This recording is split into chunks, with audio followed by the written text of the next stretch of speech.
Now, it is actually an embarrassment to our legal system that to this day, with all the mayhem that has taken place, not a single individual has been brought to book. And it's excellent that you point out on a charge of terrorism.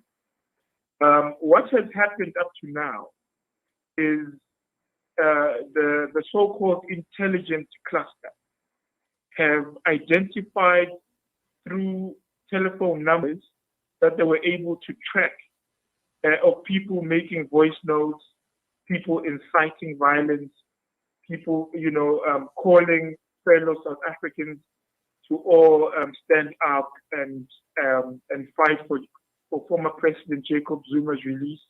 But we all know now that all of that was nothing but a ruse. Mm.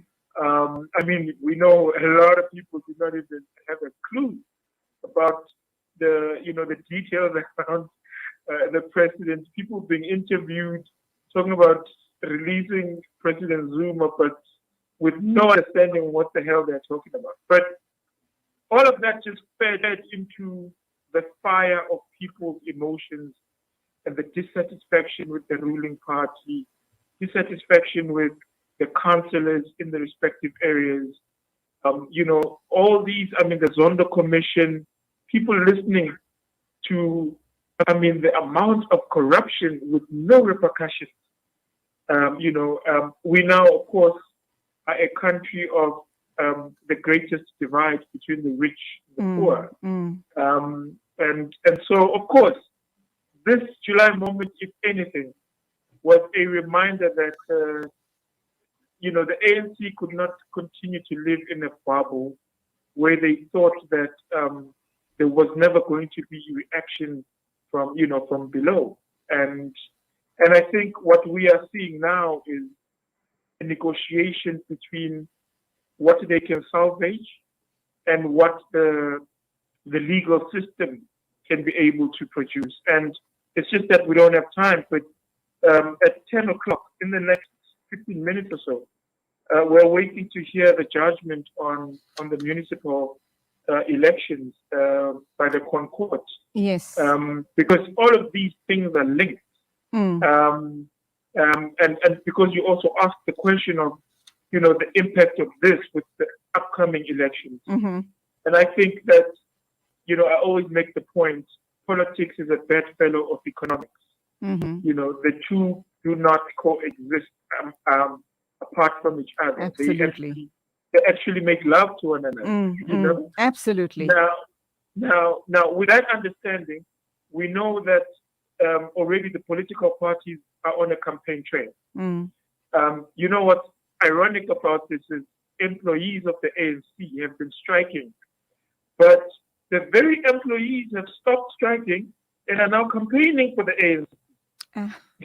Yes. And this just shows you, how people are oxymorons when it comes to political ethics and morality, and how ANC is actually hegemonic, in all facets of our politics.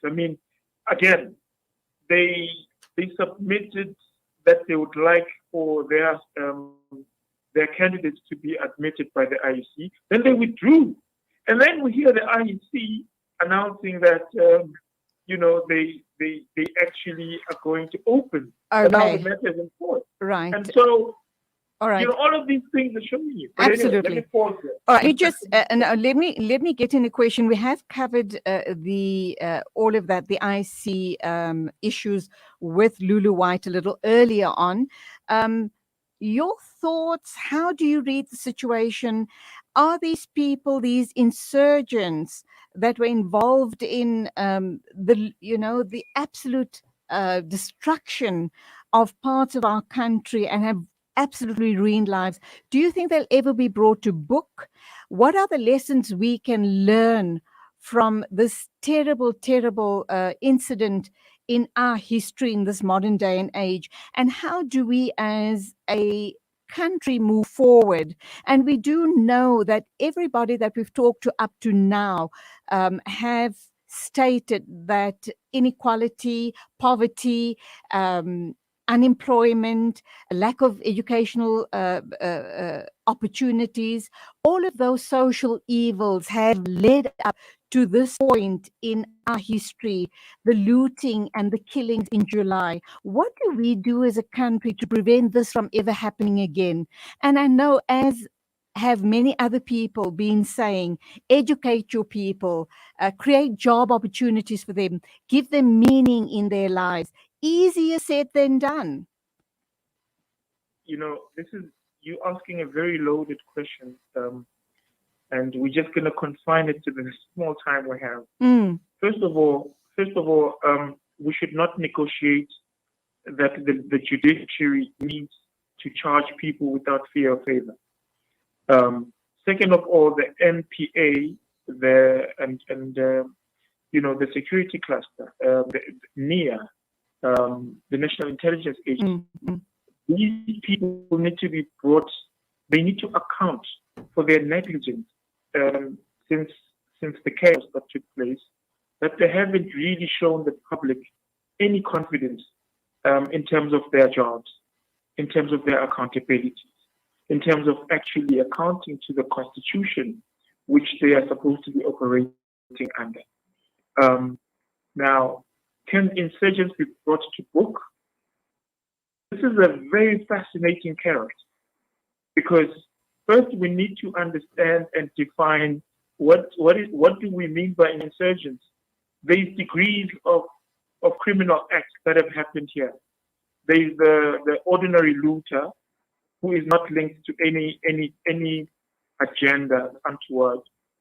Then there's the ones that were behind the scenes, and ironically, we find most of them from factions of the ANC.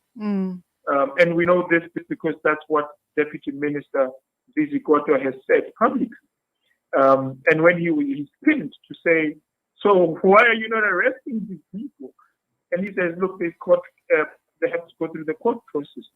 So this tells you that this is going to peter out. People are not going to be held accountable as they should. And we therefore, sadly, because you also asked, can we move on from this? Can we avoid this? Sadly, with what we are seeing now, I think this is just the beginning of the end, beginning of things to come. Sure. Frightening. It's absolutely frightening. Yes, but also we mustn't, put out false alarms to the public. But all what we need to do is we need to be vigilant. You speak about education. I think the education you raise is not really the go to school, get a degree, get your papers. I think the education you're asking for is, the public education platforms of your rights, of knowing. I mean, there are people who have been arrested and Doctor, I'm so sorry to be interrupting you here. I'd love to talk to you for hours on end. I'd love to pick your brain. Hopefully we will have that opportunity, but I have to leave it there, unfortunately. A very quick and short answer. Do you think this is going to hurt the ANC at the polls? Definitely. Okay, that's where we leave it. Till the next time, go well, and thank you indeed for your time. Thank you very much. 9:51 exactly. So sorry that we couldn't continue with that really amazing, insightful interview with Dr. Tshepo, but we will try and get him on another time. It is time for us to take an ad break and go on to our final interview for the morning. Looking to